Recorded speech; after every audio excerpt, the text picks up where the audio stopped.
has captivated me since I was a boy. Now I travel through time for a living. In this series, I'll seek out the men and women who made a difference. And so the legend grew. Sparked revolutions. That's when the mutiny occurs. And met adversity head-on. I want to shine a light on the moments when history changed forever.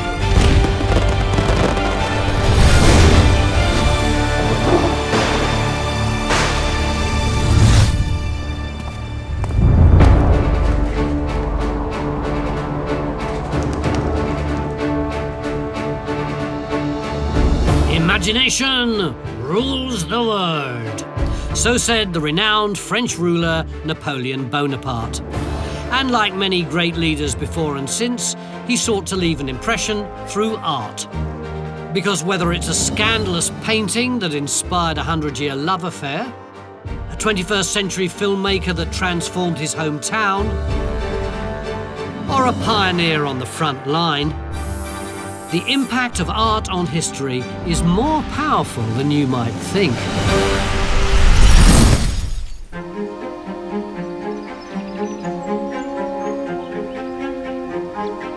My first time travel is taking me back to the 1940s to meet a woman who dared to challenge the status quo. The little town of Harndorf in South Australia is very special because it contains the studios of not one, but two of the country's most important artists. Beyond there is the studio of Hans Heisen, the celebrated landscape painter, and in here is the studio of his daughter. And the story of her life, particularly during the Second World War, I find incredibly fascinating. Look, here she is. Take a look at that. Norah Heisen. Born in 1911, Norah was a trailblazer. At 27, she became the first woman to win Australia's Premier Art Award, the Archibald Prize for Portraiture. What was the reaction of people to the fact that a woman had won it? Well, there was a furore in Sydney. Max Meldrum, who was another one of the contestants who'd won it before, was absolutely beside himself because a woman had won it. And he was quoted in newspapers all over the place saying, "A woman should be in the kitchen, a man should be in the studio." If Meldrum was furious then, he would have been positively apoplectic in 1943, when Norah became Australia's first female war artist. Initially, she wasn't sent to the front line. Initially, when she took it up in October, she was posted to Melbourne, what was called the Military History Headquarters. And her job was to paint these utterly fearsome women who were heads of the women's services, like the entire army nurses in the Pacific. And one of them, Matron Annie Sage, recognised Norah Heisen's talent and skill and passion and arranged by April the following year for her to be in New Guinea. Officially, Norah was supposed to capture the role of women at war. But there was only so much this artistic rebel could do with drab khaki uniforms. So she started to paint the men, but also she painted this is lovely. Women dancing. Dancing the sisters' mess. That's right, because she thought war has many aspects and one of them is relaxing. Yeah. So she was painting the nurses dancing, sent it back and all hell broke loose. Well, she was actually reprimanded for painting nurses at leisure. They wanted to see them earnestly doing what they're meant to be doing. Now, this is the kind of stuff that she really wanted to do. She said being a war artist did strange things to her because she found herself in a cap and gown working in, she said, the sterile atmosphere of ether and whiteness referring to the whitewashed walls. And she did a deal with the surgeon because before that she was working outside in the blazing heat of the New Guinea sun, And she said to the surgeon, if I do a drawing of a sister or two for you, can I work in the operating theatre? And so that actually became her studio for quite a while in New Guinea. She had to find ways around the army system. Yeah. I mean, the army were actually quite inflexible, and here was an artist wanting to do what she was meant to be doing. But it was hard for her, wasn't it? Oh, I mean, her relationships with the nurses initially weren't that good. Initially, she said they resented the fact that she was a captain. She had pips on her shoulders, and she said they'd been through all kinds of warfare in the Middle East, and she'd just landed there, basically, as a captain. So they resented that. It wasn't resentment or red tape that finally defeated her, though. A severe skin reaction led to her being sent to North Queensland, where she painted scientists searching for cures for tropical diseases. Do people recognise the quality of her work? It took until the 1980s, in fact the late 1980s, early 1990s, for people to suddenly realise they had a top portrait painter. And it's taken people years and years to get used to the fact that a woman could be a war artist.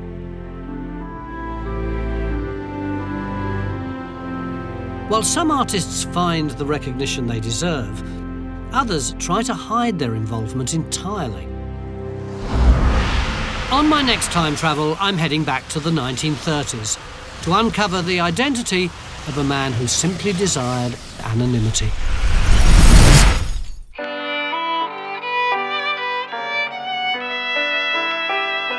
At the height of the Great Depression in Sydney, working-class suburbs were doing it tough. But amidst the desperation and destitution, a ray of hope emerged that would one day light up the whole city. It started with a mystery. From 1932, Sydney-siders saw their city covered with a single word by a phantom graffiti artist. The public became obsessed with discovering the identity of the author. It was an enigma that wouldn't be solved for 24 years. And it all began here in Woolloomooloo. I'm at the top end of Palmer Street now, on the corner of Burton Street, and it was here that a lot of people reckon a little miracle took place. 45-year-old Arthur Stace was just another man down on his luck. Born into poverty, he was a thief and an alcoholic in and out of jail.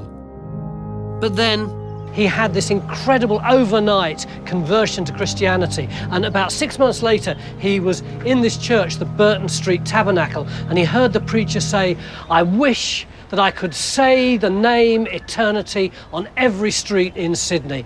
And Stace came out and he thought, well, I could do better than that. And he dropped to his knees and he started to write the word eternity. What is so extraordinary about this is that up to that moment, he had been almost completely illiterate. He couldn't have spelt the word eternity, let alone wrote it. But after this, in magnificent copperplate, much better than the rubbish that I'm doing, he continued to write the word eternity throughout the streets of Sydney. In 1956, Arthur was finally caught in the act, and his identity was revealed to the public.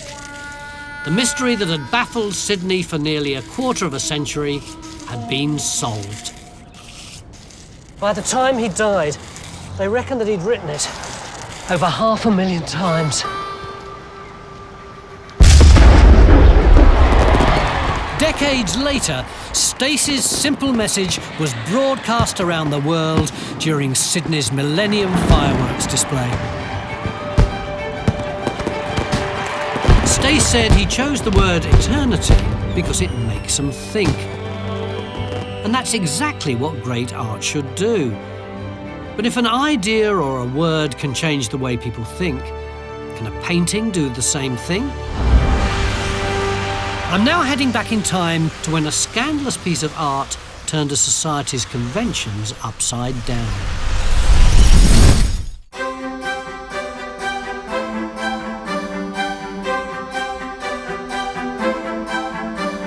Melbourne in the 1880s was booming thanks to the Victorian gold rush.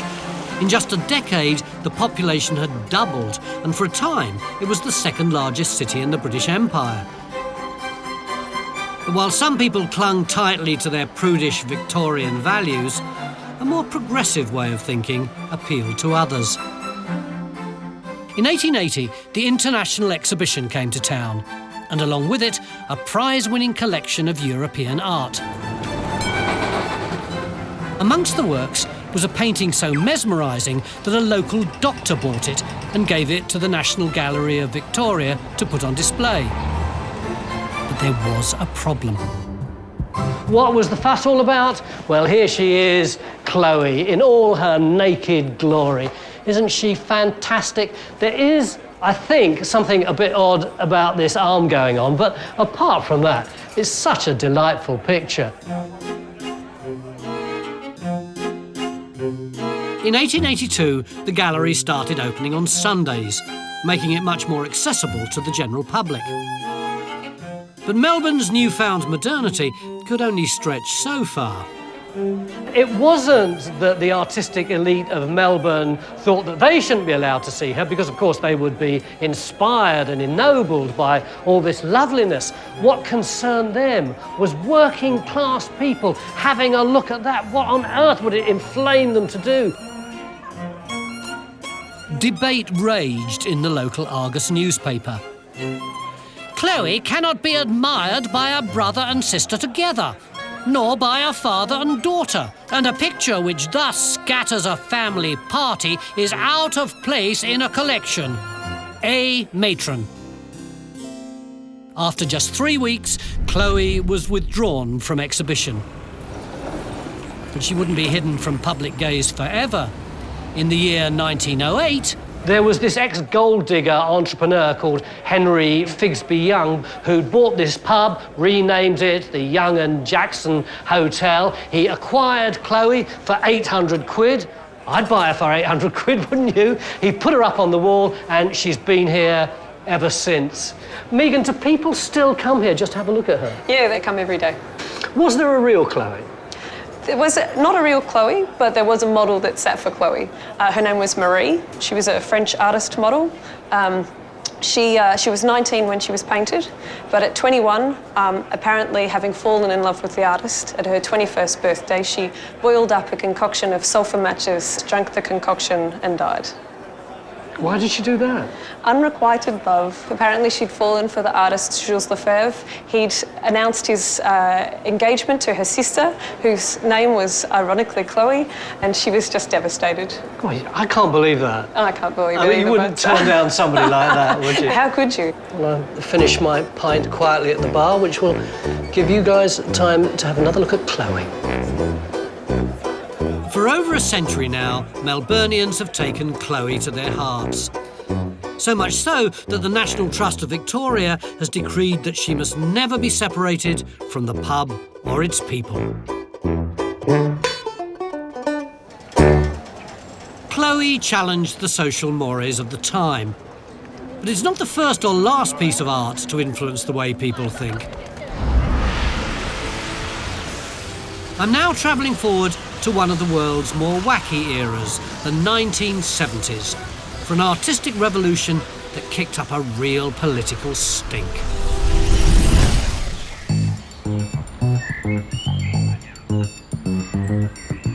I'm in Canberra to relive the heady days of the Whitlam era, when Labour's radical reform agenda turned Australian society on its head.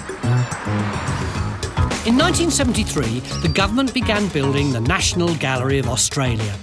And to fill it, they wanted the very best modern art. In there, there's a painting that's absolutely huge, and it completely dominates the gallery that it's in. It's so colourful, energetic, vibrant, swirls all over the place. It's called Blue Poles, and it was painted by the abstract expressionist painter, American guy called Jackson Pollock. Pollock was the darling of the modern art world. In the 1940s and 50s, he threw out the painting rulebook and began pouring house paint straight onto the canvas, in an attempt to capture the complexity of the unconscious mind. I I could take you inside to see it, but an unexpected encounter has given me an even better idea. My friends from the Ainsley Primary School. Hi, guys. Hi. They have said that they're prepared to paint a version of Blue Poles. You've all seen Blue Poles, haven't you? Yes. And so I want you either to paint it just like you actually saw it, or how it inspires you, how it makes you feel, OK? Yes. And the best one we'll show on the telly, right? You ready to go? Yes. 1, 2, 3, get painting! Right, that's got them started. Now, let me tell you, when this painting was first bought by Australia in the early 1970s, there was a huge fuss about it because it cost $1.3 million. And at the time, the guy who used to buy paintings for this place was only allowed to spend $1 million on each painting. Any more, he had to ask the permission of the Prime Minister, who happened to be Gough Whitlam.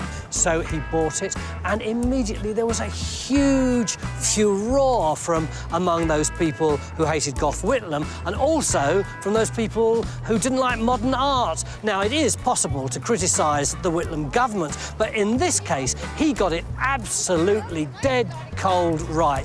This has become one of the most famous pieces of modern art in the world. Not only that, on the open market, they reckon you could get up to $100 million for it now. So there.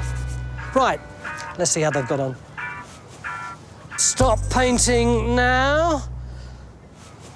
It's an incredibly high standard.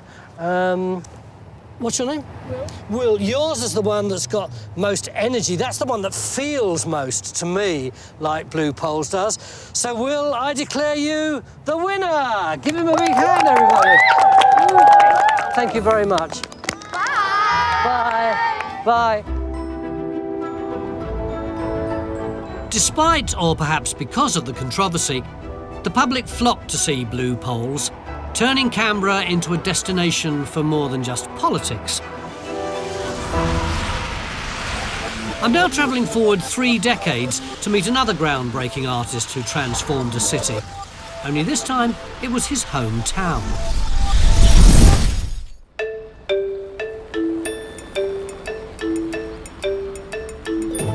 At the dawn of the 21st century, Wellington was undergoing a dramatic change.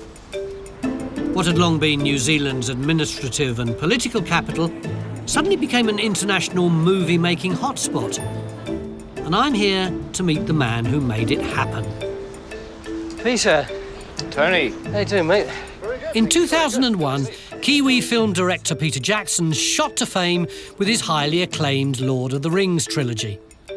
But his great career had very humble beginnings. How old were you when you started messing around with making films? Well, my parents got given a Super 8 movie camera by a friend of theirs as a Christmas present. And they didn't really know what to do with it. I mean, they weren't interested in movies, and I was an only child, so I had no competition, so I was able just to grab this camera and start experimenting. And so I built models, cardboard, Thunderbird, rockets. From the age of 7 or 8, I never had any other career I wanted to follow other than filmmaking. Jackson followed his dream and began by making highly original, low-budget films with his friends in and around the suburb of Miramar. Once we started to do a few movies, we just thought, well, it would be great to have more of a permanent base. So we cobbled together some money, went into partnership with some friends of ours, and we bought Camperdown Studios, and that was the very first. Can you show me a bit about this wonderful suburb of yours? Absolutely. With each successful film, Jackson bought another property, and bit by bit, his movie-making empire grew. So what's here that belongs to you guys? Well, the first thing is actually this building right here, which used to be a home for wayward girls. Yeah. About 100 digital artists in that building. Do a lot of people who work for you live around here? We've got probably 1,500 people working for the digital company, Weta Digital, because that's a full time. And then when we're shooting a movie, there can be upwards of another 1,500, 2,000 people. Now, this has got to be you, isn't it? Weta? Yeah, now this is basically Weta Workshop. But there was a fun fair here, wasn't there, at the turn of the century? Exactly where Weta Workshop is.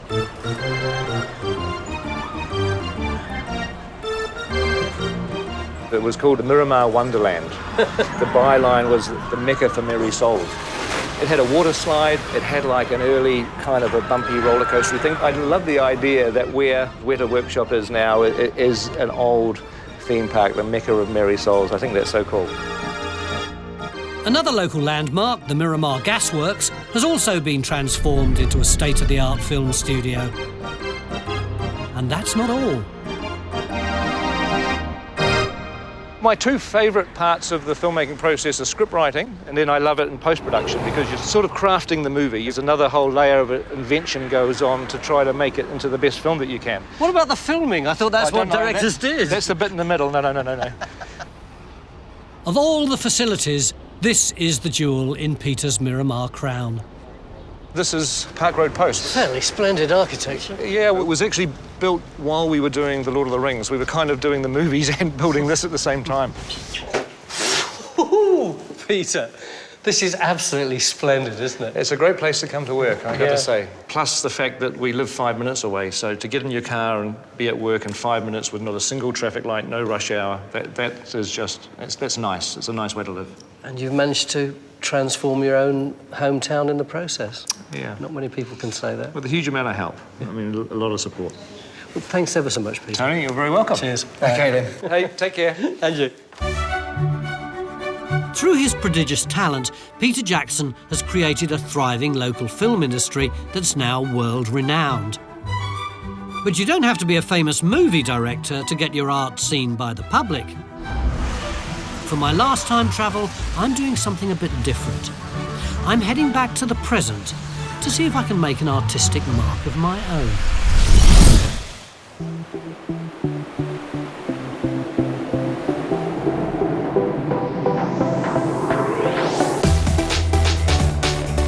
Melbourne today is a thriving metropolis, a powerhouse of industry, culture and finance. But behind the scenes, it's quickly gaining an international reputation for something else. This lane is one of the most photographed spots in the whole of Melbourne. Why? Well, look at this. The whole place is a hymn to street art.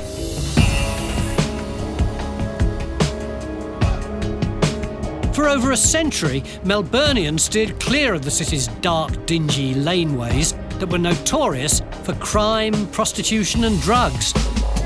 Ironically, it's been graffiti that's brought people back into them, with world-renowned artists like Banksy drawing in the crowds. So this is the Blender Studios laneway, and it's one of the most important street art laneways in Australia. It's been preserved since 2002.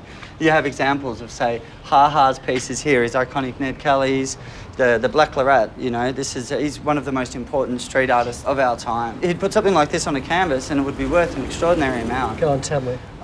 Maybe about $70,000. Woo! Then you've got like this Mexican artist here, he's very famous. You've got Swoon, Pete Wolfganger, Elk. So how can I join this pantheon of great artists? Well, it just so happens that I happen to have a few pre-cut stencils that you may have a look through, and you can join this beautiful collage. Let's reveal it. Oh, yeah. Hey! Show me something that's really special to you. I look at suburbia a lot, and so what I do is I go to the areas where they have the smoking areas at the bottom of the big skyscrapers. Oh, where everyone huddles together fagging. Yeah, that's right. And so what I'll do is I'll go and I'll put this in there, and I'll do it all in the same colours, and I'll make them all look exactly the same, and then I'll write on it, you are all the same. How many of those will you do? Maybe 50. 50? Yeah. They sit there and they read this thing, you know, you are all the same, and they think about their own identity. They throw their cigarette butt on the ground, they go upstairs, they quit their job and they change their lives. All because of you? Or because of art, I think. I believe art can change the world. I'm very romantic. That's great. I'm off. See you later. Thanks. I was a street art virgin and now I know what it's all about. Yeah, man. You're part of one of the best walls in Melbourne. Have an awesome day. But far from quitting my job, I'm more inspired than ever by art to go on. If there's one thing more than any other that demonstrates the transitory nature of street art, it's got to be right here. There's nothing, is there? Well, actually, there are 4 bolts here. The reason is that there used to be a Banksy sprayed onto this, but the owners of the building realised that it was quite valuable, so they fixed perspex over it in order to protect it. And then somebody came along with a tin of paint and tipped it down behind the perspex, wiped out the Banksy, and then sprayed the words "Banksy was here" over it, which I reckon Banksy himself probably quite appreciated.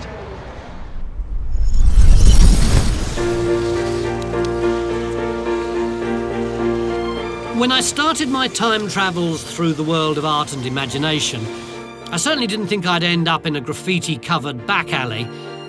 But looking around, it's the perfect place. Whether it's on canvas, the big screen, or a city sidewalk, the power of art shapes and challenges our world. And we all have a part to play.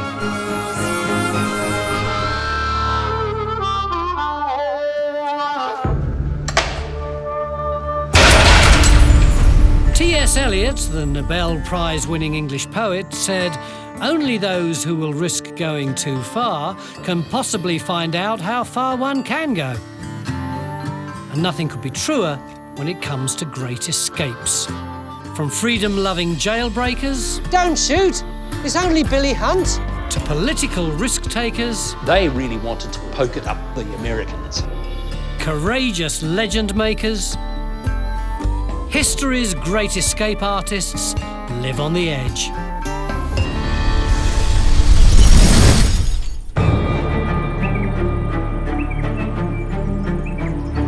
This is Port Arthur on Tasmania's south coast, the Alcatraz of Australia. In the 1830s and 40s, these buildings were the centrepiece of Britain's transportation system. It was built to house the worst of the worst convicts. With the strictest security yet devised, it would be inescapable.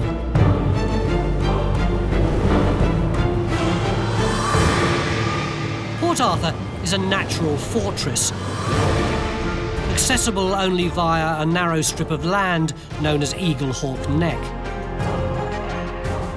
The entrance was protected by vicious attack dogs, tethered across the entrance like wild demons guarding the gates of hell.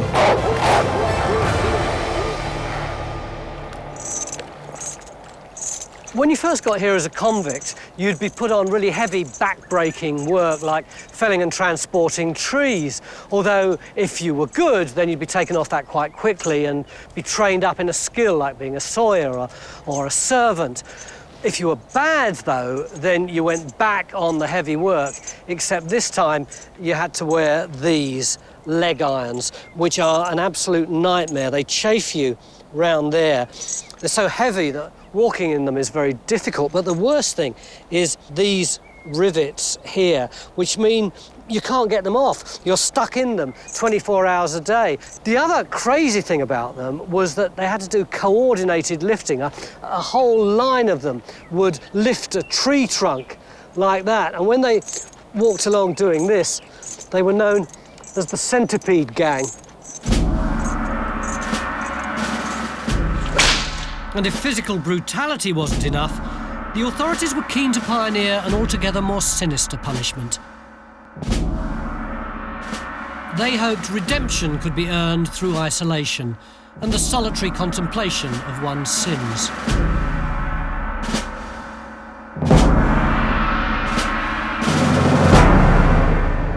So who was sent here? Everybody. Everybody who was sent to Port Arthur from the late 1840s onwards spent a period of time in here. And what went on here? Well, frighteningly, not a lot.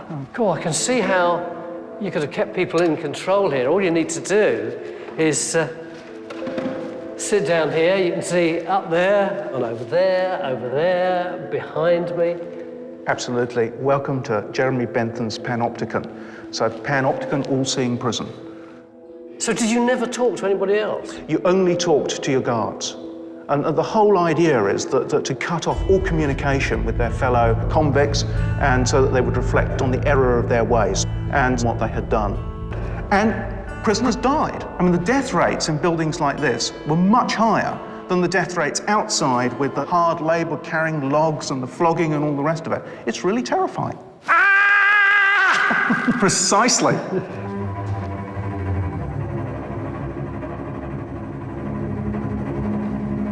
Whenever a prisoner left his cell, he had to wear his face mask. Whenever he broke a rule, he was confined to the punishment cell. They say you could have screamed for days without being heard. It's so dark in here.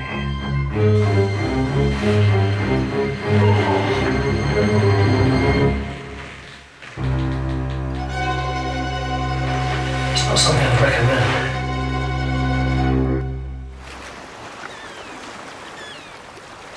With punishments like this on offer, it's not surprising that convicts went to extreme lengths to break out. Billy Hunt was transported to Van Diemen's Land in the year 1825.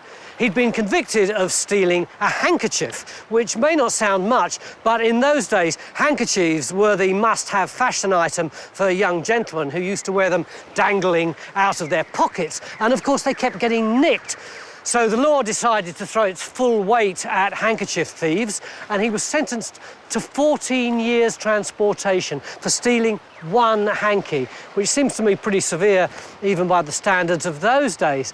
But the thing about Billy was that he was a complete nutter in the most charming way. When he got here, he was put in a lunatic asylum, he escaped, and eventually ended up here in Port Arthur. But when he escaped from here, it was the great escape. Steve McQueen couldn't have bettered it. He put on a kangaroo skin and bounded out of Port Arthur. And the story goes that there were these two guards who saw this kangaroo coming towards them, and they were fed up with prison rations and rather fancied kangaroo stew. So they got out their muskets, pointed them at this kangaroo that stuck its hands up in the air and shouted, "Don't shoot, it's only Billy Hunt."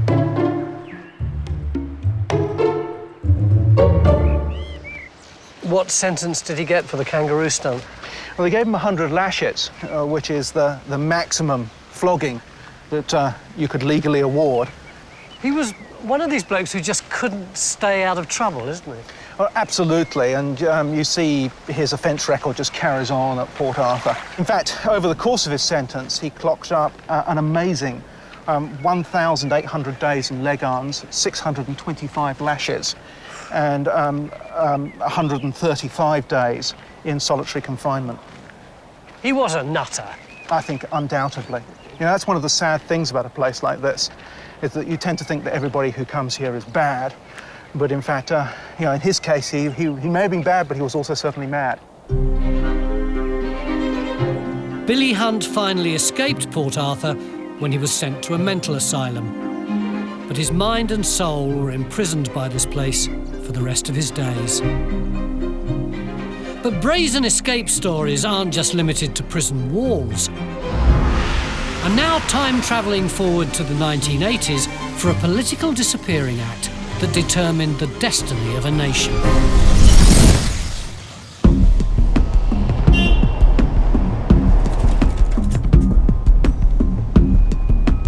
In 1985, the New Zealand capital of Wellington was in crisis.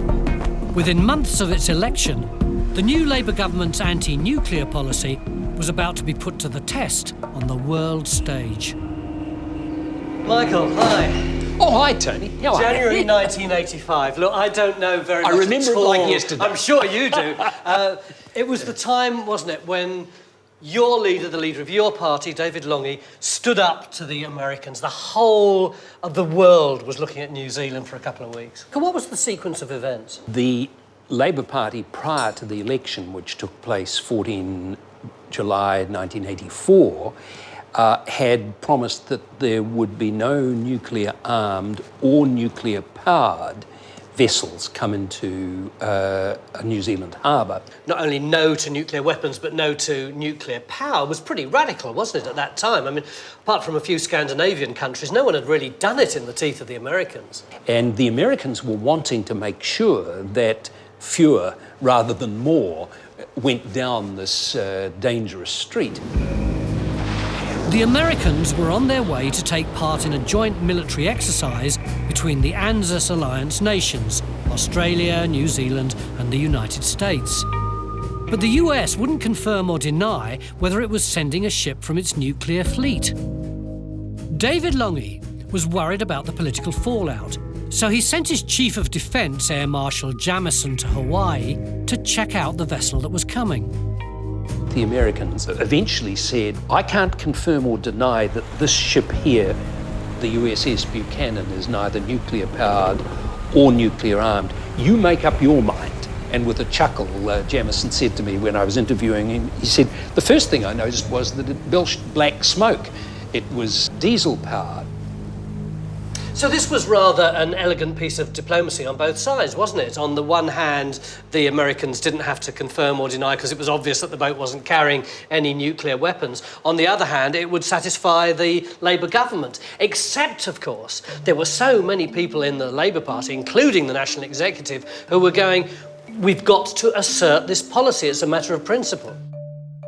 This put David Longy between an American rock and a New Zealand hard place. And David sensed that he was not going to get away with making a statement that it was neither nuclear armed or nuclear powered, though he knew it wasn't. They really wanted to poke it up the Americans. So what did Longy do? He made a very well-timed South Pacific escape. And the timing was a little funny. He flew to the Tokelau Islands, which since the turn of the 20th century were part of New Zealand's empire. And so he was incommunicado for quite a few days. No internet, no faxes, no telegrams, nothing. He was on his own, thousands of miles away. The politicians over the road from this pub must have been tearing their hair out.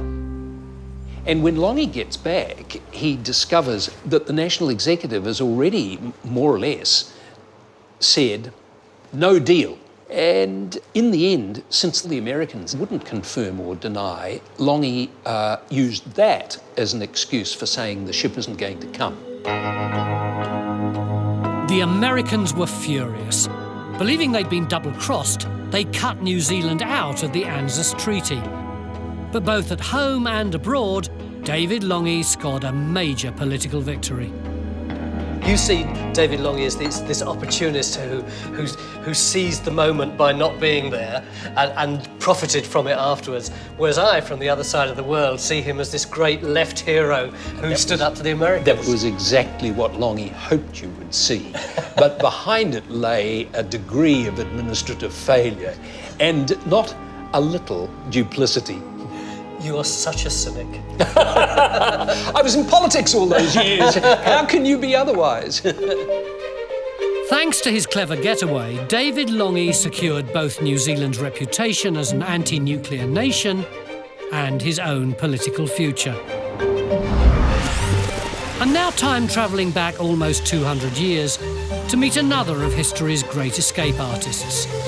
Except this one had his life on the line.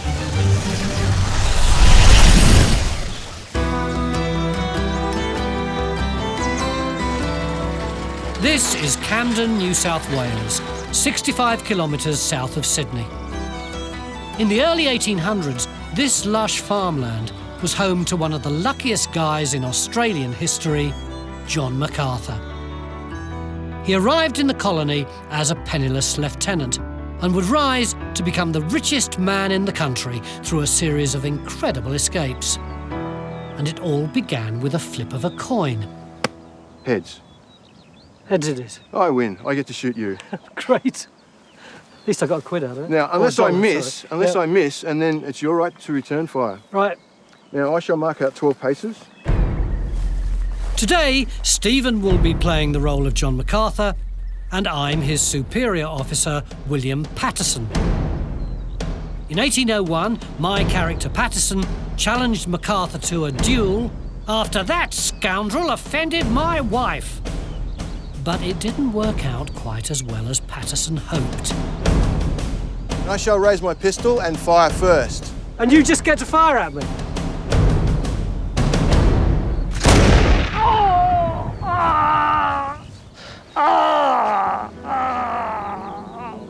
MacArthur won the duel, but now he was in legal hot water. By seriously wounding his commanding officer, he attracted the outrage of the governor, who shipped him back to London to face a court-martial. And that should have been the end for MacArthur, but it turned out to be the making of the man. When he got to England, his court-martial was quashed, so he was a free man. And he went round telling everyone that Australia could be Britain's next wool provider because it was the Napoleonic Wars at that time and Britain had lost its usual supply of wool from Spain. And one of the people who heard him was a senior government minister called Lord Camden, who arranged for MacArthur to be given a land grant of a massive 5,000 acres of prime land in New South Wales, on which he could raise sheep. And all of this is the land that MacArthur was granted. And MacArthur's luck didn't end there. On the boat out to England, he'd met the son of the Prince of Wales's doctor, which is a pretty obscure royal connection, I know, but he'd used it to have a look at the king's sheep. In fact, he actually managed to bring a few of them back to Australia, and they were the best wool producers in England and perfectly suited to Australian conditions. And these are the direct descendants of those royal sheep. Am I supposed to kneel or something? Thanks in no small part to John MacArthur's talents for getting himself in and out of scrapes, Australia would go on to become the largest wool producer on the planet. But MacArthur isn't the only famous Australian to have dodged a bullet or two. I'm now time-travelling forward to the 1930s. This time, it wasn't a major industry at stake, but a national legend.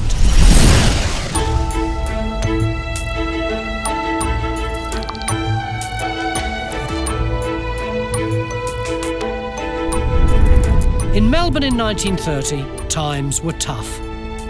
With up to a third of the population out of work, thousands were forced into slums, surviving on rations and handouts. But amid desperation and despair, there was one place you could always escape your troubles: the races.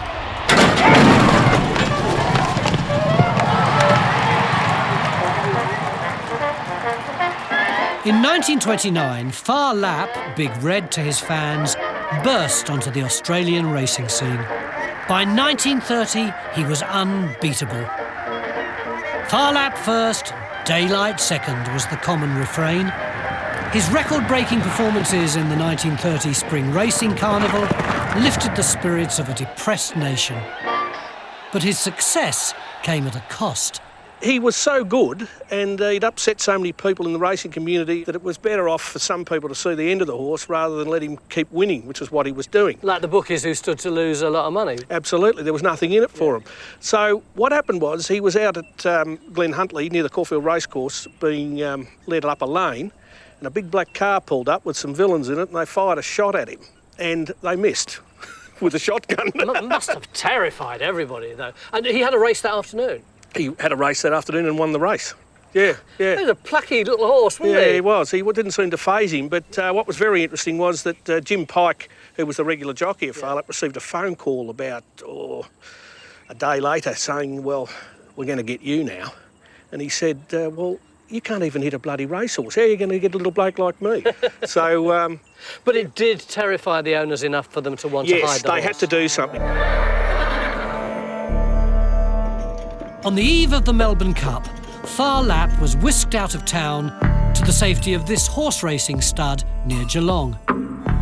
Well, he came in a horse float in the dead of night and brought around here to this rather attractive box. This is where they hit him? In here, yeah. Let's have a look at that. Yeah, it's a bit worse for wear at the moment, but that's where he was, in there. And who was looking after him? Harry Telford, the trainer, Tommy Woodcock, the strapper, who probably would have slept with the horse, and Guy Raymond and a police officer, and they were in there. Let's have a look. They didn't have an ensuite, did they? No, it's pretty rough, but it certainly did the job. They were on guard, protecting him, and everything was snug as a bug in a rug, so to speak. Except there was a power cut. The power went off. Then the phone went off, and then they started to really worry because the phone and the power don't normally go off together, and they thought, uh-oh, they're coming to get him. After a sleepless night for his minders, Farlap was ready to head back to Melbourne for the big race. But there was a problem. They got ready to come to Melbourne. Some extra coppers arrived with motorbikes and what have you, and a full escort, the whole deal, loaded him up, and the truck wouldn't start. And they cranked and cranked and cranked this rotten thing. It wouldn't start. An hour later, it leapt into life, and they got to Melbourne in the nick of time. They had to put the race timing back a bit to allow them enough time to get into the race course. With the hopes of the nation on his shoulders and 62.5 kilos in his saddlebags, Farlap did not disappoint. He won the 1930 Melbourne Cup by 3 lengths and cemented his place in Australian history and hearts. But not all escape stories are as glorious as those of Farlap. I'm now travelling forward a decade to the 1940s, when it wasn't bravery, but bureaucratic ineptitude that won the day. My time travels have now taken me full circle to where I started this journey, in the nick. Do not pass go, do not collect $200. During World War II, Geelong Jail was a military prison. And one day, some of its inmates decided to become outmates. Excuse me, are you the tour guide? That's me. Would you mind if I hijack your group for a second? This is about the Great Escape. You know about the Great Escape from here? I know a little bit about it. The year was? 1945. Absolutely correct. 1945, 21st of July, 22 prisoners break out of here into the yard. Would you do that for me? Oh, off you go. Break out, break out. That's through that door there, that's it. This presumably is where the prison guard would have been. I hope he doesn't mind if I, thank you, borrow his hat. So he saw what was happening and rang through to his superiors. Bring, bring, bring, bring. Nothing happened. Bring, bring, bring, bring. Still nothing happened. Bring, bring, bring, bring. He hadn't realised that the prisoners had actually cut the telephone lines before they escaped. OK, let's go. That's great. Hang on, one sec. I nearly couldn't catch up with you. Obviously, you didn't want to spend the rest of your lives in the exercise yard. You had to get over the outside wall. So you started looking around for bean cans and jam cans. This is the wall. So off you go, over to here. And you were looking for ladders as well, scaling ladders to get over the wall. But while that is happening, the guard inside the prison is going, bring, bring, bring, bring. Nothing's happening, bring, bring, bring, bring. Until eventually another guard hears about the escape because someone outside has seen all the kerfuffle going on. And then, really, the poo hits the fan. Suddenly, there's police, there's guards, there's everyone everywhere. And you've escaped over the wall by this time. We'll go this way. Hooray! Freedom! Free, free. But why are you standing still cheering outside of the prison? Off you go in all directions. Fan out. That's right. It was, in fact, a footy day, and Geelong were at home, so there was a huge crowd around, and they just disappeared into the crowds, and nobody could find them. Excuse me, you're the tour guide, weren't you? Right. Desperately looking for your I was escaping. tour. What's your name? Brian. Brian, I understand that they couldn't be caught there and then. Apart from anything else, they couldn't fire on them, could they? They weren't allowed to do that, and they disappeared into the crowd. But why were so few of them caught later on? Well, because the war was coming to an end. Yeah. And they were prisoners of the army, not of the government. Yeah. So once the war ended, therefore, they just got away with the whole thing and they dissolved back into the community. And in fact, the war ended about a month later, didn't it? Absolutely. So they fell into this kind of bureaucratic abyss and avoided both the civilians and the army. Absolutely, that's correct. So they could still be out there, couldn't they? Well, they could be. Somewhere. They probably are. Well, it would be lovely if they wrote in, wouldn't it, after this programme? Well, we'd very much like to see them come back, yes. I don't think they will. Do you, somehow? We won't keep them in here. Anyway, you better see if you can get your tour back. Sorry about that. Thanks very much. Oh, thank you. Here's your hat. Thank you very much. It's been said that all the best stories are actually great escape stories. And after the rollicking ride I've had on this time travel, that might just be true. Am I supposed to kneel or something? Because no matter whether your prison is a place, a problem, or a person, the urge to make a break for a better future doesn't just shape individual lives, but our history.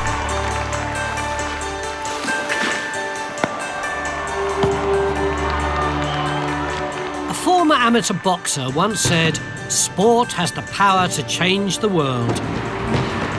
And when it came to changing the world, this guy was the ultimate professional.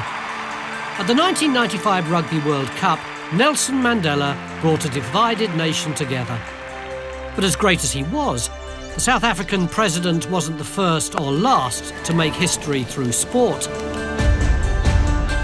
From forgotten champions who broke new ground, to the greatest gathering of humanity the world has ever known, sport has shaped our world in more ways than you might think.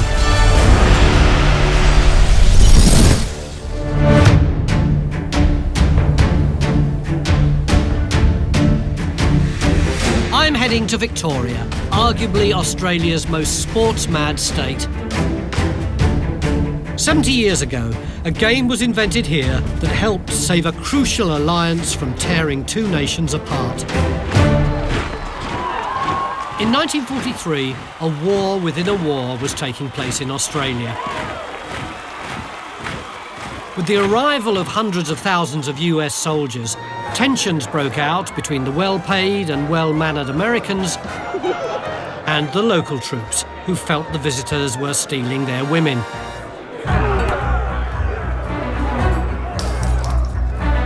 Things came to a head when an all-out brawl erupted in Melbourne, involving more than 3,000 men. Something had to be done. A series of football matches was proposed to help bridge the divide.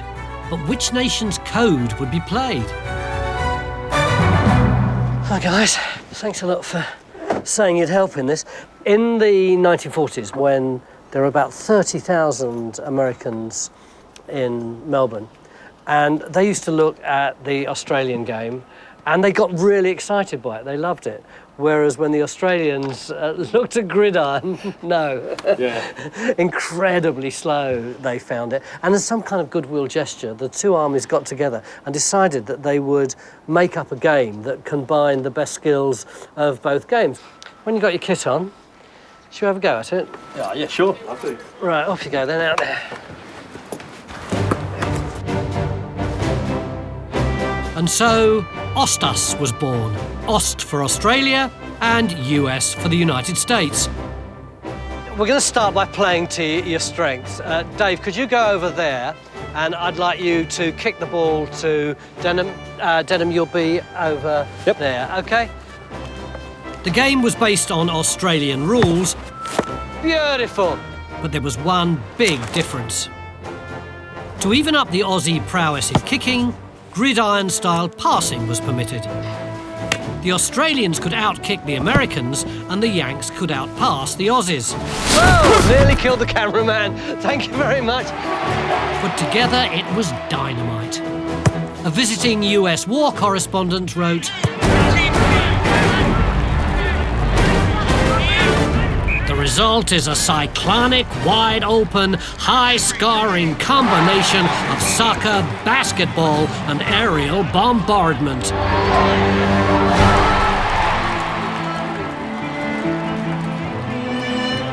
Of the 5 games played in 1943, the US won 3-2. But the alliance was the real winner. With the help of Ostas, respect and understanding was restored.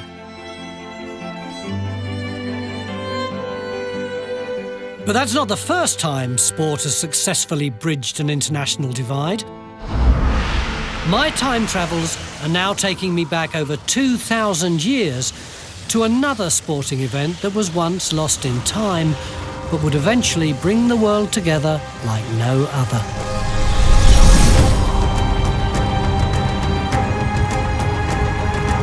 In 776 BC, a competition began in ancient Greece that would change the history of sport forever.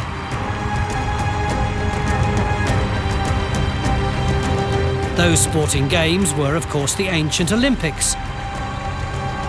As now, they were held every 4 years, and they were taken very seriously. So seriously that they built one of the 7 wonders of the world to prove it, an enormous statue of Zeus, the supreme god of the Greek pantheon. A 13-metre high gold and ivory statue, complete with its own temple.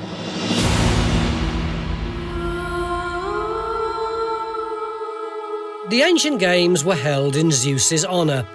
They were a homage to his most sacred place, Olympia. There's an echo of those ancient times, even today, right here in the word gymnasium.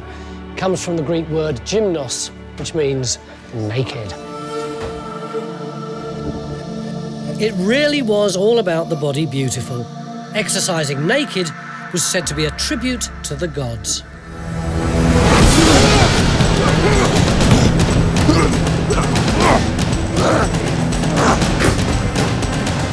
Combat sports played a key role in the ancient games. There was boxing, wrestling, and a particularly violent sport called pancration. Closest thing today is MMA, or mixed martial arts. Greece was at war with most of her neighbours, so tests of a warrior's fighting skills was something to be celebrated. In fact, the most famous warrior of all was called Milo, and he was a wrestler. He won at Olympia 5 times on the trot, and there's loads of stories about him, but the most telling story about him is to do with his death. He was wandering through a forest when he came across a tree that had been newly cut down, and it was ready to be split. The wedges had been placed in it, and he thought, I don't need a hammer or an axe, I can split that with my bare hands. And he stuck his fingers in the crack, and the wedges flew out. His fingers were trapped in the crack, and he was eaten that night by wild animals because he couldn't get out. And I suppose the moral of that story is, you might be really strong, but it doesn't necessarily mean you get it all up here.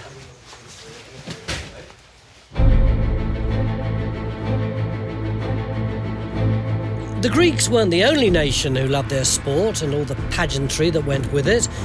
The Romans did too, but their interest would eventually lead to the undoing of the ancient games. Greece was gradually absorbed into the Roman Empire as it marched its way across Europe.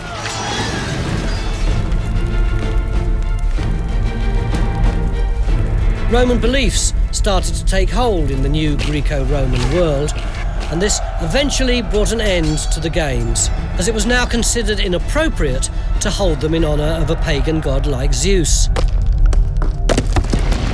The statue of Zeus was destroyed, Olympia fell, the games were banned.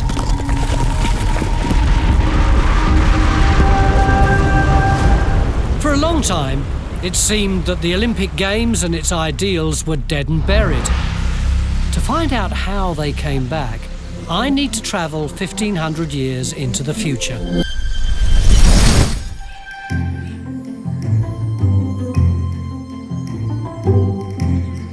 It's the 1850s, and in the small Shropshire town of Much Wenlock, a revolutionary movement began that would lead to the rebirth of the modern games. Its founder was local GP William Penny Brooks. He wanted to encourage young working men to exercise their minds, so he started an agricultural reading society which used to meet up there in those rooms above the Corn Exchange there. They could listen to lectures on botany, on the arts, on music, but Brooks wanted to have some kind of physical activity because he was a passionate believer in muscular Christianity, which advocated fit bodies and sound minds. So he started an Olympian class to promote the moral, physical and intellectual improvement of the inhabitants of the town and neighbourhood of Wenlock by the encouragement of outdoor recreation and by the award of prizes annually at public meetings for skill in athletic exercise. Good morning and welcome to the 125th Wenlock Olympian Games. The first Wenlock Olympian Games were held in 1850. And apart from the two world wars and their aftermath, they've been held every year since then. The original event was especially notable because it was the first organised games ever to be held for working class people. One of the favourite pastimes of bored aristocrats was to get a lot of athletic young men together, race them and bet on the outcome, a bit like we do on horses and dogs today. Brooks hated that kind of competition. As far as he was concerned, people ought to race for the love of the sport, not for the love of money. Helen, you must know more about these games than anyone else around here. Did Brooks encounter much opposition? Oh, yes. It didn't come easily. If you think about the 1850s, the Riot Act was still in place. 12 people on a street corner would have constituted a riot, and that was an excuse for the ruling class there to remove them. And Brooks actually succeeded? Oh, he did, against all the odds. How did he do that? By organising games which were for the working men that had rules and regulations. He offered them a prize, a medal at the end. Who's going to give a working man a prize for running? It was extraordinary, it was quite exceptional. But even as those athletes were running their way into the annals of Olympic history, Brooks was focusing on the next stage of his plan, which was to expand the Games to other towns in Shropshire, which he did over the next few years. And just like with the Olympic Games today, people were prepared to pay to have the Games held in their town because they considered it to be such an honour. So places like Wellington and Shrewsbury joined Much Wenlock in becoming part of Brooks's dream, which was beginning to expand beyond all recognition.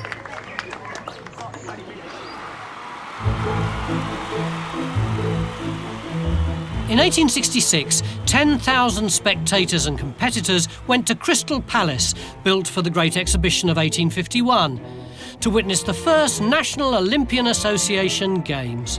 The modern Olympics were a step closer. Alongside his Olympic ambition, Brooks also wanted to encourage sport among school children. This brought him into contact with someone who held the key to unlocking his Olympic dream. His name was Baron Pierre de Coubertin, a French aristocrat recently arrived in London. He too was passionate about the power and benefits of sport. Brooks invited him to Much Wenlock as the guest of honour at the Wenlock Olympian Games in 1890.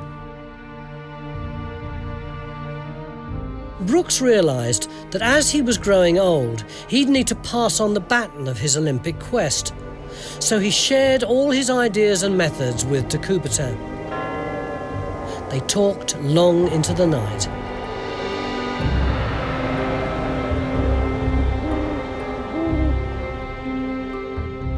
De Coubertin was inspired by what he learned and determined to make the dream a reality. 4 years later, at the 1894 Congress of the Sorbonne, the foundations of the modern Olympics were laid. Sadly, Brooks died in December 1895, just 4 months before the launch of the inaugural Games of the modern era in Athens.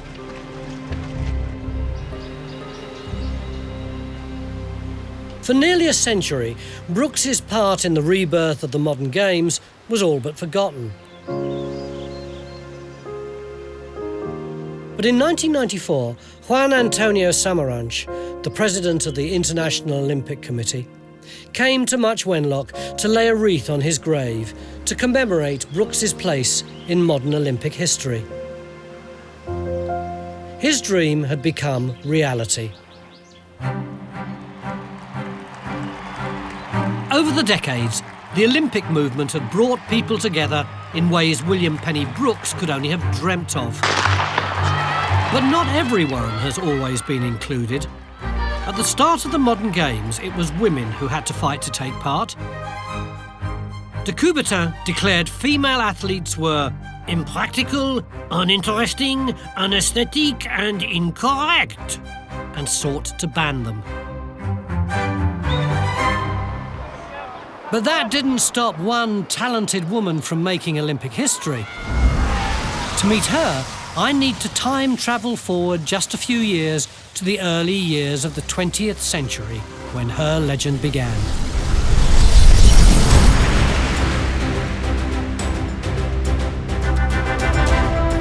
I've come to Sydney, Australia, to the shores of the Parramatta River, where a forgotten Olympic champion once trained around 1910.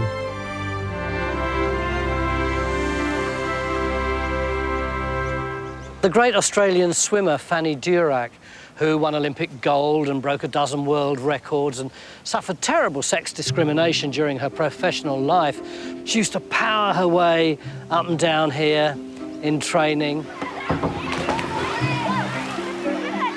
In an age when women rarely went swimming, Fanny Durack was unique. After nearly drowning as a child, she taught herself to swim. And she soon got the hang of it, winning at the first ever swimming carnival for ladies in 1906. Part of the reason for Fanny's success was that she was the first woman to use the Australian crawl. It had been developed in Sydney a few years earlier by the pioneers of Australian swimming, the Cavill family. And it was them who decided that they wanted to prove to Australia and the world that the crawl was such a good stroke. They wanted to prove that you didn't have to kick the legs. You could merely trail the legs behind you and you would go faster than the current stroke, which was the side stroke at that time. So how did the Cavills set out to prove that the crawl was so great? They demonstrated on a race they set up. They wanted Tums Cavill to have his legs tied and to race against the orthodox side stroker. And guess who won? Well, you will see who won right now. Right, we've got two volunteers here, Alan and Scott. You're starting to look a bit cold, Alan. It's very cold. Well, you're going to be Sid Davis, okay. Right? So you're the guy who did the trudgeon. Yep. So you put one arm... Side strike. Yeah, and your feet? Scissor kick. Exactly. Scott, you're going to be Tums Cavill. So you are the guy who's doing something nobody's ever seen around here before, the crawl. Okay. Except in order to demonstrate quite how efficient it is, Tums lashed his feet together. So if you could wrap that around your legs. Gentlemen, ready, steady, go!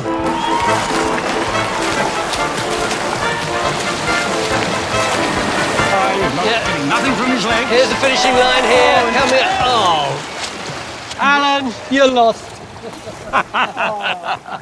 But that was quite impressive, wasn't it? That's right, and that's what it was. They impressed the swimmers of the time. It impressed them that they had to get to the crawl stroke. By 1912, Fanny Durack was the fastest female swimmer in the country, which should have guaranteed her passage to the Stockholm Olympics. But there was a problem. Just 4 months out from the Games, an Australian ban on mixed bathing threatened to stop her competing. But after much public outcry, the authorities finally saw sense. The ban was overturned, and Fanny was on her way to making Olympic history. On the 12th of July 1912, in the 100 metres final, Fanny Durack used the Australian crawl to devastating effect. In the first female swimming race ever held at the Olympics, she won the gold. And what's more, she made a new 100-metre freestyle world record. It wouldn't be broken for another 8 years. Fanny's success inspired a whole new generation of girls to take up swimming. A fantastic example of how sport can inspire social change. But sometimes it happens the other way round. On my next time travel, I'm going back 30 years to find out how a social revolution led to one of the great rivalries in sport.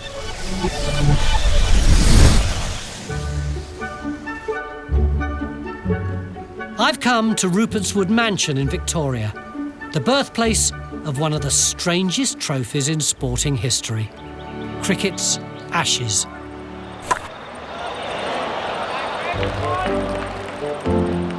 It started out as a joke. After Australia had beaten England at her own game in 1882, Reginald Brooks wrote a mock obituary. In affectionate memory of English cricket, which died at the Oval, the body will be cremated and the ashes taken to Australia. I always thought that after the Oval match was over, the bails and the stumps were burned and put in some sort of pot, and ever after, Australia and England played for the Ashes. But I was totally wrong. The Ashes were created here. This is Rupert's Wood in Victoria.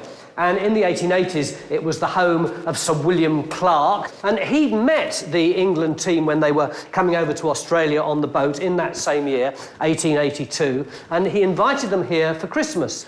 And they played a game of cricket. It was only a friendly. No one was really counting the score.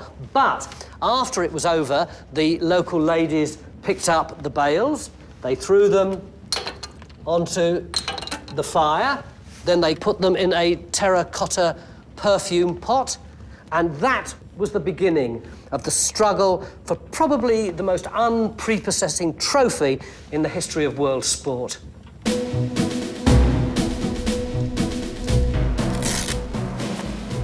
The reason Australia could even field a cricket team was that a remarkable change had taken place in Australian society, and very few people today know about it. In the middle of the 19th century, it suddenly dawned on the Australian worker that he was valuable. There was a skilled labour shortage in the cities. A world away from the smog of England's Industrial Revolution, Australia's workforce began to organise. It started when a bunch of stonemasons kicked off. They said that in the Australian heat, 8 hours was the appropriate length of time for anybody to work.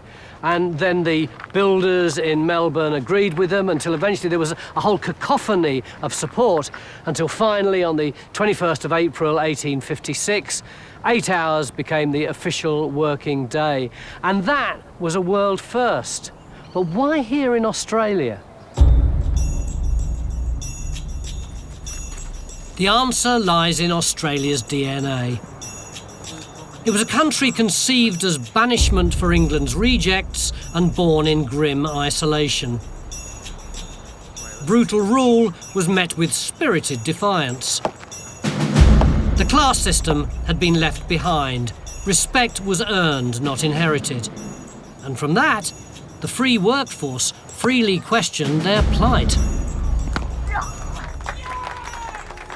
What seems to me so bizarre about the struggle for the 8-hour day, the part that seems so truly, madly, deeply Australian, is that when they won it, the workers were given a holiday. In other words, they took time off for getting time off. Here you are, lads. Nice. So what the 8-hour day brought Australians was time to play. And play they did. I believe it's one of the reasons this country is so annoyingly good at sport. With the possible exception of cricket. There was even a team representing Indigenous Australia. This team, photographed in 1867, toured England for 6 months. Sadly, they were regarded more as a circus troupe than serious sportsmen. The Daily Telegraph wrote of Australia, "Nothing of interest comes from there, except gold nuggets and black cricketers." It took another 30 years before a 10-hour day was established in England. It was a 12-hour day in France, but because of the stonemasons, the Australians had that beautiful balance of 8 hours work, 8 hours play, and 8 hours sleep.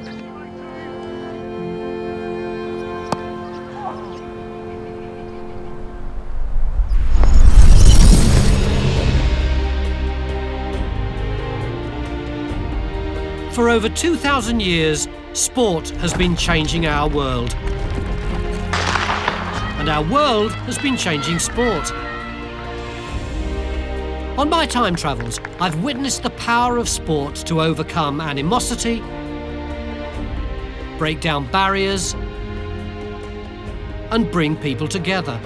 Which makes me think, for all the glorious victories that have taken place on fields like this, it's what sport has achieved off the field that really matters.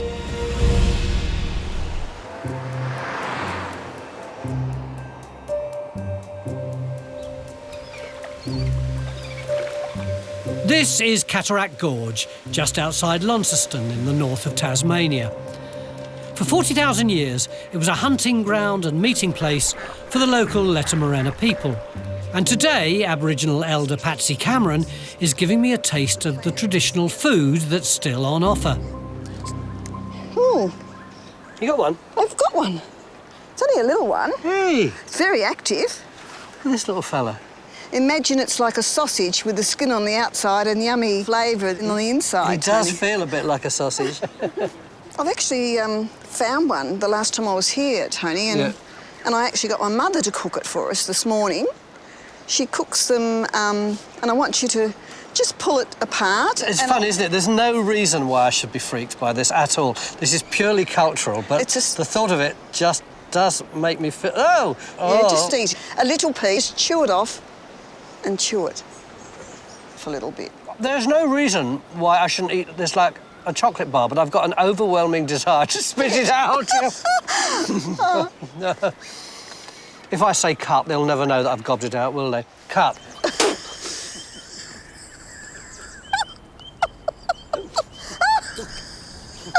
Actually, the residual taste is quite nice. It's like a hazelnut. You're very brave for doing that. Thank you very much.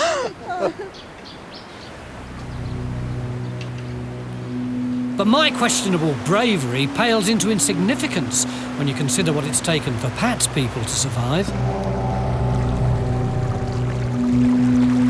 In the early 1800s, Van Diemen's Land, as the island was known back then, was truly the end of the world from a European perspective.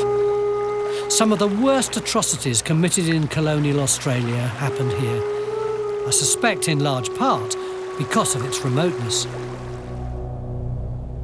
Aboriginal people were massacred, women were abducted, and children enslaved. Although at one time there might have been, what, maybe 500 Indigenous people here, and then... Then came the deliberate action by the British who declared war on the people in 1828.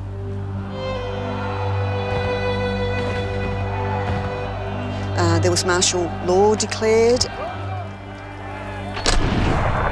drive the people from the land and to kill them.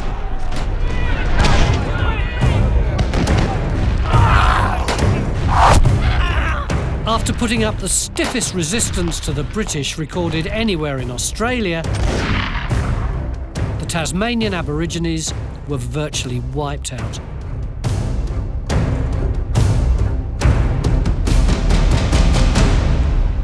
But thankfully, however terrible it was, there are survivors like yourself.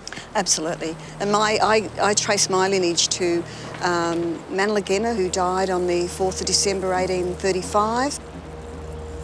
And he was a resistance leader?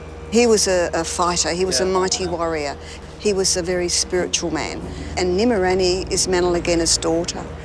And it's through the women, about 12 women, that the present-day Tasmanian Aborigines can trace their heritage. And you've got kids? I've got 4 children and I've got 9 grandchildren. It's great to know that those stories and those experiences are going to carry on. Thanks ever so much for sharing all that with me. It was Thank really you, Tony. It's been an absolute pleasure. I'll never forget the little grub as long as I live. I'm glad. Bye. Bye-bye, Tony. 2 centuries ago, Pat's forebears gave their lives in defence of their bountiful homeland. But while Aboriginal people were the first to try to protect Australia from rampant development, they certainly weren't the last. Next, I'm travelling forward 150 years when another group of battlers took it up to the authorities in order to save their homes.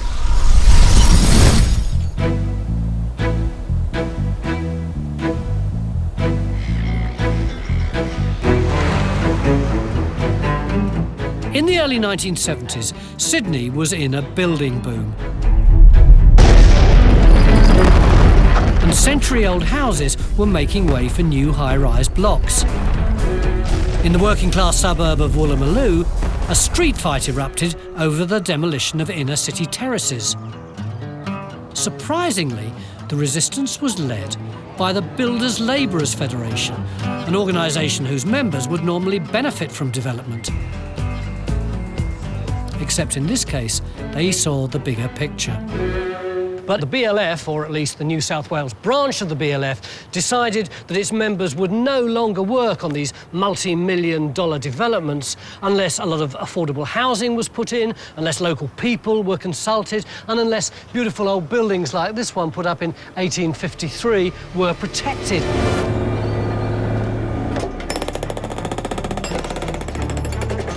Their leader, Jack Mundy, declared, "We will not just become robots directed by developer builders. More and more, we will determine which buildings we will build." But although the BLF was central to the campaign, it was local people who kicked it off. This is where it started. This was the first house that was pulled down about 1971. So what we're seeing now is a rebuild? A rebuild. There was a corner shop here, owned by, I forget who it was owned by, but it went, and this is where we all came down on the next day when they were attempting to pull it down more, and then there were the women, myself and others who were trying to stop the bulldozers from operating. We couldn't stop them, but that was the catalyst to start then of the Woolloomooloo Resident Action Group, yes. And what was it that you actually wanted?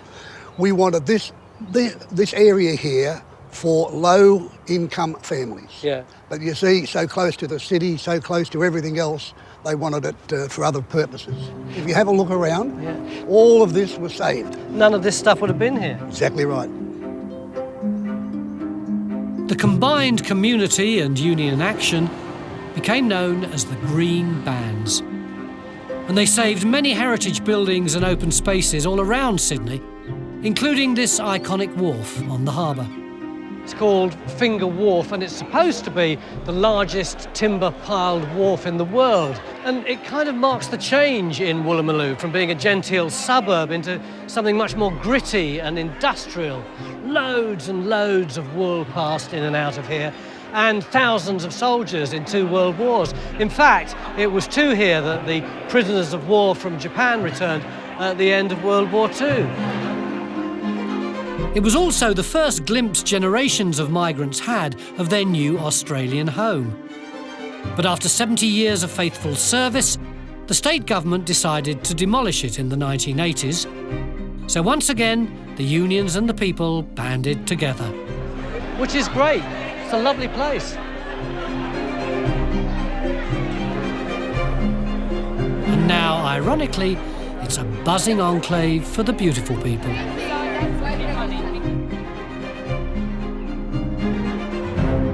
But despite all the glamour and the celebrity and the fancy restaurants, at least there's still public access.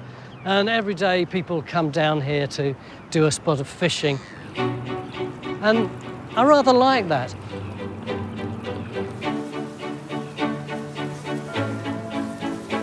Australia's trade union movement has a long and proud history, starting with the introduction of the 8-hour day in 1856.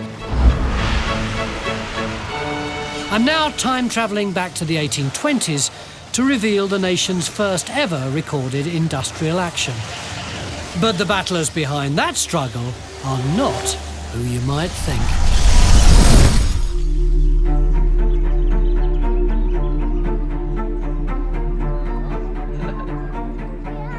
In the 1820s, Parramatta was the administrative heart of the British penal colony in New South Wales. Home to government buildings, churches and schools, it was a bastion of order and control amidst the chaos of a colonial society. In 1821, a new institution appeared on the horizon. It was called the Female Factory, a state-of-the-art facility to house the hundreds of women sent to Australia in chains. This is what the female factory would have looked like in the 1820s. Very interesting room just there. It was a meeting room, and it's where men would come who were on the lookout for wives from among the female prisoners who were getting near to the end of their sentence. Over there, that was the hospital. In other words, that was the first female health service in the entire colony. And behind us, up there, was the dormitories. That building was knocked down in the 1880s, but you can still see remnants of it in that bell and the clock there being incorporated into that later tower. So you can see that although there have been a lot of changes, there are echoes, shadows of that original 1820s building still all around today.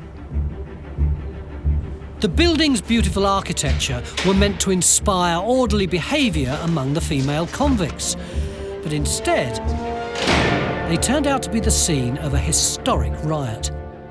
What went wrong? The women were being treated, like criminals. But also they were treated as if they had no morals, that they were just lazy prostitutes. And they weren't that way at all. A lot of them were quite smart, weren't they? Absolutely. I mean, we have machine breakers, we have women who were able to do great forgeries, women who really brought lots of trades with them, 180 trades they brought with them. So political activists and high-end criminals were coming here? Absolutely. These weren't just victims? Absolutely. No, they might have been incarcerated, but victims they definitely weren't. In 1827, things came to a head when the women's already meagre food rations were cut down. Tell me about the riot. Right, well, riot is a question in itself. If you're looking from above, perhaps it's a riot. But for the women, it was about a workers' action. Yeah, let's call it workers' action. Yes, I think we should. It was a point where the women were fed up. There was corruption here. They weren't being treated well. They didn't like what was happening in terms of the head shaving punishments and also the yoking. So what they decided was they'd had enough. And when Matron Rain cut the rations, there was a mini riot on the Wednesday. They threw out a constable, and that was sort of the beginning of what was to come. 2 days later, the angry, starving women grabbed their pickaxes, broke down the doors and busted out of the joint. They rampaged through the town, grabbing any food they could find.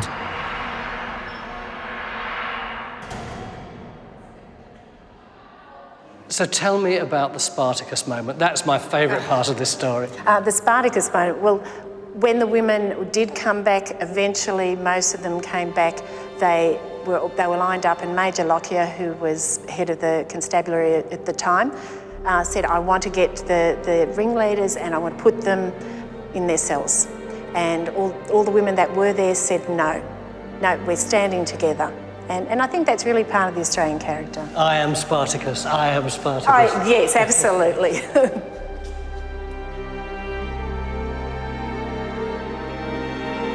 The solidarity of Australia's female convicts didn't just help them overcome the injustice of the penal system, it also paved the way for future generations of Aussie battlers.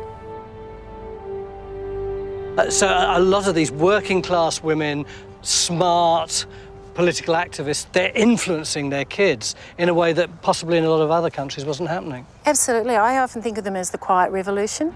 They're passing it down from mother to child, and it's a really important part of who we are, but we don't recognise it.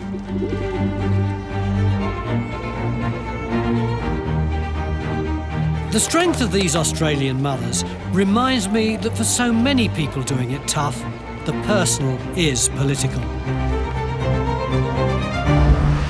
Indeed, this was the case for my own family members, who I'm about to visit on my final time travel back to the mid-19th century, when they were struggling to survive.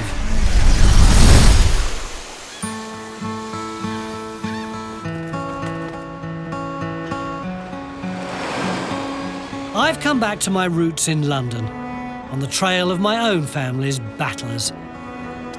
In the late 19th century, London was a city in flux. Industrialisation had brought Britain vast wealth, but along with it came devastating social upheaval. The problem was that London hadn't yet built the infrastructure to cope with the huge increase in population, including immigrants from across the globe, that accompanied the massive growth in trade.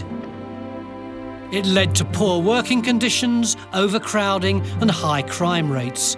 In a word, life was grim, and many of the areas associated with my family's history in the East End of London faced extreme poverty. And extreme poverty meant the poorest ended up in local workhouses. There was no comfort in these places. Families were split up, accommodation was overcrowded, and sanitation was awful. They were said to be worse than prisons. This building was one of those workhouses. Few people walking past today would realise its dark secret, but it's particularly significant to me. It was where my great-grandfather died. He'd been a box cutter, so I suppose he was a forerunner of all those guys over there with their different skills. But when he died, the census return didn't say box cutter. It said pauper patient. He was only 39. And he left behind my great-grandmum, Julia, and she moved back in with her mum. She was a dressmaker, but clearly it didn't work out because she died in the workhouse as well. Not this one, another one just round the corner. There were a lot of them around at that time. And it's funny, it was a very long time ago, but it still makes me sad and a bit angry too.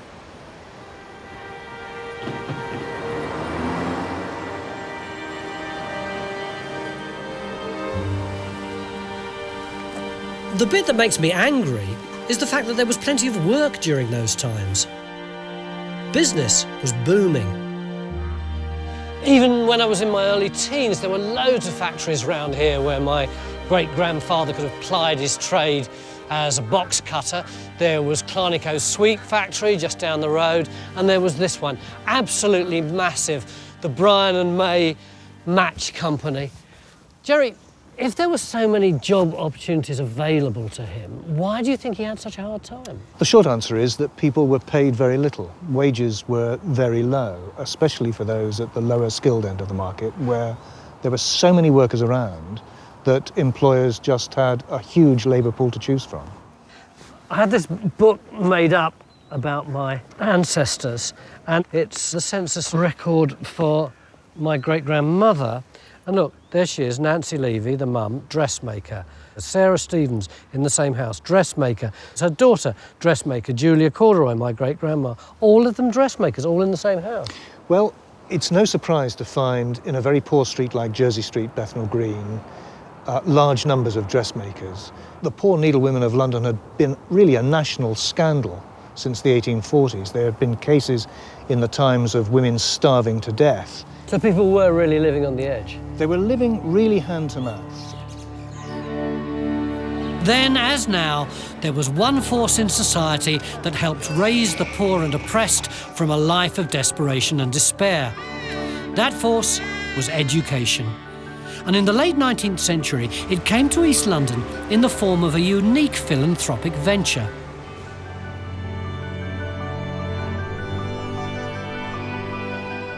Eton College, the famous boys' school that was the favourite in aristocratic circles, decided they wanted to make a difference. They purchased some land in the east of London and set about creating a sporting nirvana for the poverty-stricken locals. They felt like missionaries exploring deepest, darkest East London. It was thought that the moral force of a gentleman's company would benefit the locals. Condescending, perhaps, but membership of the Eton Manor clubs soon became a badge of honour, as some of the old boys will testify.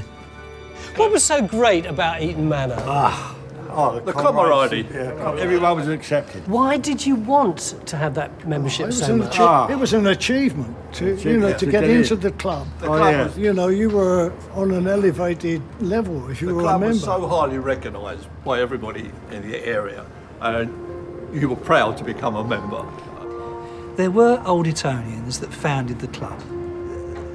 The things that they brought with them, like social awareness, leadership skills, a genuine respect for legitimate authority, it seemed to sort of rub off onto you, you know what I mean? It was like no other. You can't believe what it was like. It was so warm, caring and loving in that way. Instilling discipline and respect were high on the agenda. If you wanted the benefits of the club, you had to abide by its rules. For the swimmers, that meant turning up on an icy Christmas morning for a race across the canal. It was a fantastic spectacle to see it all going. And you won it? I won it one year. Congratulations. Did you get a turkey? I got a chicken that year. A chicken? Chicken doesn't sound much nowadays, does it? Chicken was valuable. When you went to a wedding in those days, it was a posh wedding, you told people they had chicken. So to win a chicken was quite an achievement. And do you remember when we went to the Isle of Thorns? I mean, I'm going to leave you lot to reminisce. Thank you. Ta-da. Cheers, Tony. Let's start here. Turns out my own family was also touched by the philanthropy of Eton's best. My dad went to Eton Manor, but he only lasted a couple of days. He was a little guy, just like me, and he went there because he wanted to learn how to box. But he'd had a really bad accident. He went to Homerton Hospital because he'd got ringworm in his head, and they gave him some kind of X-ray treatment, but something went wrong with it. I think they kept him under for too long or something. He went home that night, and he woke up in the middle of the night and he was screaming, and all the hair had come out of his head and it was lying on the pillow, and it never grew back again. So ever after that, he had to wear a wig, and that was his nickname, Wiggy.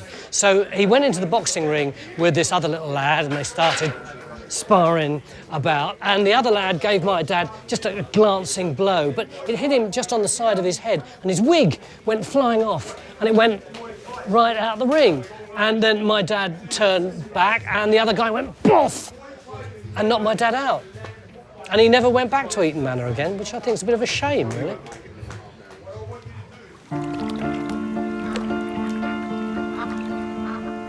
With reforms in education and working conditions, life gradually improved for the bulk of London's poor, including that of my own family. 3 generations after the tragic death of my great-granddad, life's very different for me and my kids. A precious gift from my forebears, who, despite everything, never gave up.